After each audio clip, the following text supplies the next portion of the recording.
Hey, what's up? Welcome to Phát channel. The topic I'm going to talk today is how to manage your time to learn English effectively. I'm pretty sure that someone who watches this video will be the one who loves English and who want to improve his or her English. So you're in the right place.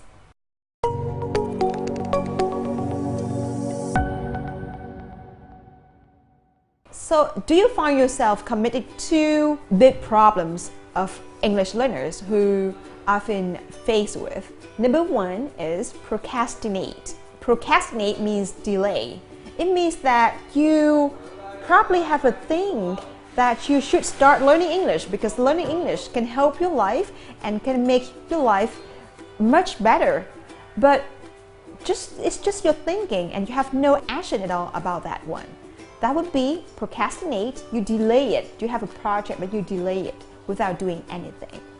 And the problem number two is to start but without finishing. It means you start to learn English, you joining an English course, but after a while you have very high energy at the beginning of the course, but very in the middle of the course or even at the end of the course, your energy just going down and you just like want to drop out of the course. And finally, you drop out of the course eventually. So it means you start your English learning journey but without completing or without finishing it. That's the two main problems. It's just human nature, but everyone may have it. So number one is procrastinate, and number two is to start without finishing. In this video, I will show you how to manage your time to learn English effectively, and you will have an idea of awareing these two main problems. And I hope in this video will help you to improve your time management and to have a better life. I will provide you 3 advice on how to manage your time effectively. Let's go!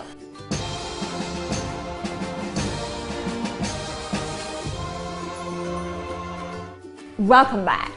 The first step to manage time effectively is to make a schedule and stick to it. It means you will set a realistic goal and with the English learning process, what to do, where to do, and how to do it. And with that schedule, you may find some of the tools to manage it.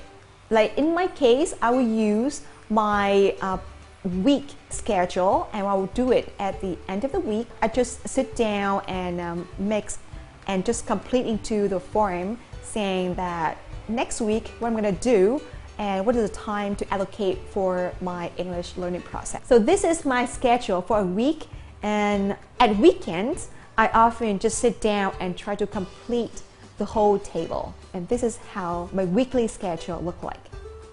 This is a weekly schedule. So you can see that I just lay down Monday, Tuesday, Wednesday, Thursday, Friday, Saturday, and Sunday at the top of the schedule. And on the left, I write down, I just list down the time for the whole day. So at the end of the week, I just sit down and try to complete everything of the form. With a to-do list, your weekly schedule to learn English would look like this. On Monday and Tuesday, I'll spend 20 minutes to read, or on Wednesday and Friday from 5 to 7 p.m. I'll connect with my foreign friends so I can practice English speaking to him or her. Or maybe from 10 p.m. to 11 p.m. I'll write a diary in English or to just outline some writing, something that just running in your head in English before going to bed. So that's something that you can do with your weekly schedule. Just write it down and do it. I believe that if you stick to your schedule, you will be very successful. Successful not only in terms of English learning, but also at work or with your career, with your life. The second tip is to use your smartphone to help you to learn English.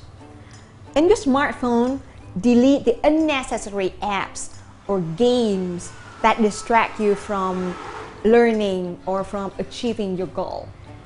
Try to delete it and then replace these apps with your English learning apps.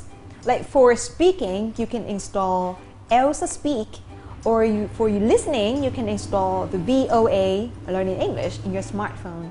Try to make use of your time. Don't waste your time doing some dirty, messy works with some of the unnecessary apps or games. With the phone, you can set an alarm to remind you that it's 8 p.m. and then you have to go to your desk and open the book and learn English. So with a reminder in your phone, you can manage time effectively without like distracting from anything. But remember, when learning something on paper or on your computer, try to stop using phone. Like, I mean, if you're using the app on the phone, that's okay to use a phone. If not, you're using a computer, then stop using the phone. Stop checking Facebook or Twitter or even check your emails. Focus on learning first. And the third tip to manage time to learn English is to change your habits in your daily life. Habits are something very hard to change, but if you can change it, then you will be very successful in mastering English.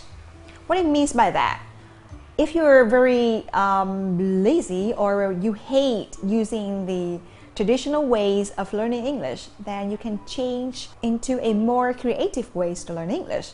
For example, in your smartphone, I know that you've been using smartphone for many hours a day, and then you can change the operating language in your smartphone from Vietnamese into English. So you have more time, more opportunity to expose to use English. And if you're listening to the Vietnamese songs, change your habit. Change from Vietnamese songs into English songs. So you also know the melody of English, how to go up and down. You learn vocabulary and you learn the way that native speakers speak. Another way can be to think anything in English. Like you are opening the door, you will say, okay, I'm opening the door. It's not something that tôi đang mở cửa nhà. No, you're not saying that. You use opening the door, or I'm riding the bike, or I miss my parents, I miss my lovers, for example. So instead of thinking in Vietnamese, try to change your habit to think in English first. To sum up, in this video, I provided to you 3 different tips to manage time to learn English effectively. Number 1 is to set a schedule and stick to it.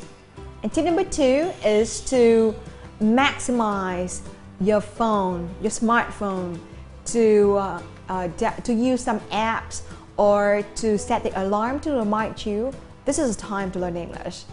And the tip number 3 is to change your habits. Try to think, try to use, try to do, try to listen, read, do everything in English. These 3 methods are not difficult to do, so I really hope that after watching this video, you will find time to apply it. And I wish that you have a very good, very successful English learning journey. And if you are very successful, then just comment to me. And if you want to know more about English learning, pronunciation, intonation, liaison, or some of the English tips to learn English, then just subscribe my YouTube channel. I'm really happy to help all of you. Thank you for watching and see you in the